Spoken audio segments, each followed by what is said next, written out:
এই যে হয়ে গেল আমার ফ্রাইড রাইস। এই যে ফ্রাইড রাইসটা আমার বাচ্চারা খেতে চেয়েছে, যার কারণে আমার এই বাচ্চাদের জন্যই রান্না করা। তা ভাবলাম যে আজকে দুপুরবেলা ঠিক আছে, আর ভাত রান্না করব না, এই আমি এই চাইনিজ আইটেমটি আমরা খাবো। তারপর আমার আমার খুবই প্রিয় এই চাইনিজ আইটেমটা। আমার মানে আমার পোলাও বিরিয়ানির থেকে আমার এই চাইনিজ আইটেমটা আমার অনেক প্রিয়, এবং আমার ছেলেমেয়েরাও খুবই পছন্দ করে। তো এইভাবে আপনারা একবার একটু রান্না করে দেখতে পারেন, আপনাদের কাছেও ভালো লাগবে। আর দেখুন দেখতে কতটা সুন্দর আর ঝরঝরা, আর এই ঝরঝরা কিন্তু আবার একটু স্লাইড একটু ভিজা ভেজা, কিন্তু আবার বেশি ড্রাই হয়ে গেলেও খেতে ভালো লাগে না। তো যাই হোক, আমার এই রেসিপিটা ফলো করে আপনারা একবার অন্তত দেখতে পারেন। তো এইভাবে আপনারাও রান্না করে এই বাসায় রান্না করে খাবেন, সবাই খুবই মানে পছন্দ করে খাবে।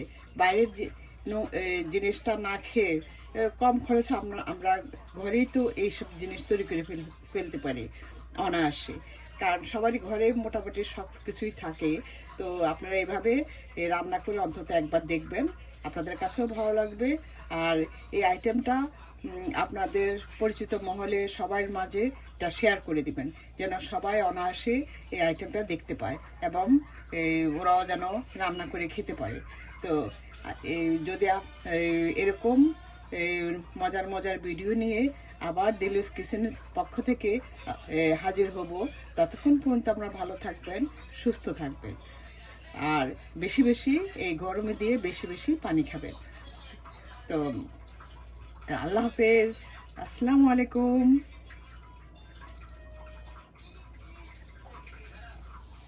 ফ্রাইড রাইস রান্না করার জন্য এখানে আমি একটা কড়াই বসিয়ে দিয়েছি। তো এখন আমি দিয়ে দিচ্ছি এই যে কিছু রসুন কুচি,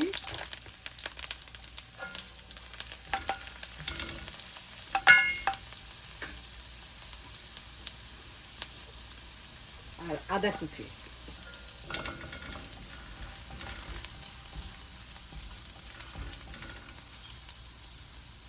একটু লাল লাল করে ভেজে দিব। আমি এই ফ্রাইড রাইসটাও কিন্তু বাটার দিয়ে করছি, আপনারা চাইলে সয়াবিন দিয়ে করতে পারেন, তবে বাটার দিয়ে করলে খেতে অনেক ভালো লাগে।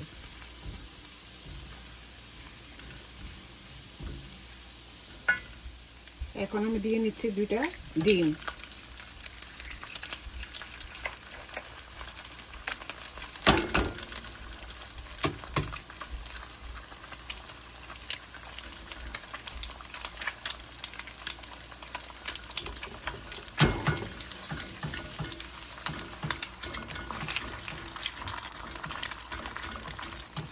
এখন দিয়ে দিচ্ছি আমি বাঁধাকপি কুচি।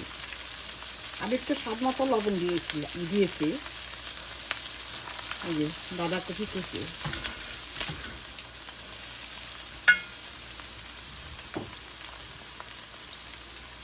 আর দিব ফুলকপি। সবজি আপনাদের পছন্দ মতো আপনারা দিতে পারেন। এখন একটু স্বাদ মতো লবণ,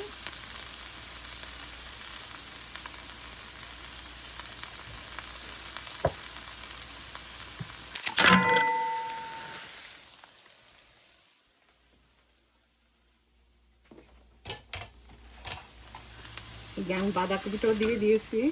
আমার বাসার সবাই আবদার আজকে ফ্রাইড রাইস খাবে, ফ্রাইড রাইস আর ভেজিটেবলস, তো সেই জন্য আমার এটা রান্না করা। যে এখন দিয়ে দিচ্ছি পেঁয়াজ, কিউব করে কেটে রেখেছিলাম সেই পেঁয়াজটা।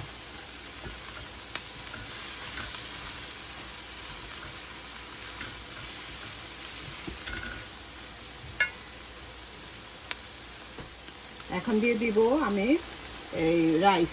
আমি আগের থেকে রাইসটা রান্না করে আমি ফ্রিজে রেখেছিলাম আগের দিন রাতে, তো সেই রাইসটা আমি দিয়ে দিচ্ছি।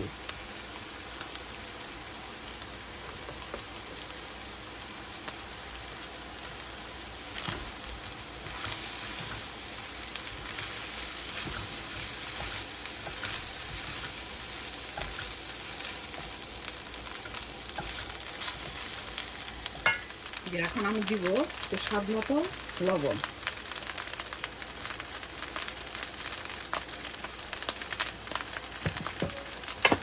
আরও দিচ্ছি সাদা গোলমরিচের গুঁড়া। আপনার সাদা গোলমরিচের গুঁড়া না থাকলে আপনারা কালোটাও দিতে পারেন।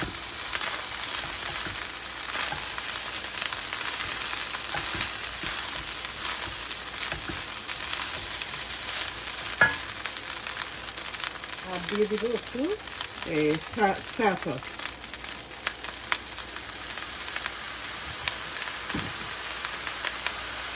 এখন দিয়ে ভালোভাবে মিশিয়ে নিব।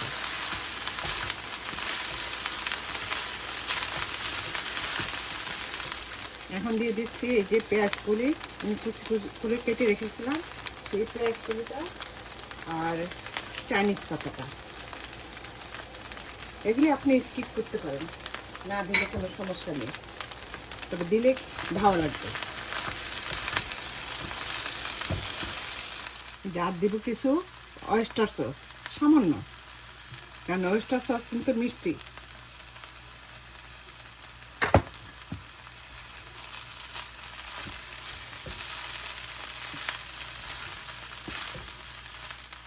যে আমি সামান্য একটু চিনি দিয়ে নিচ্ছি।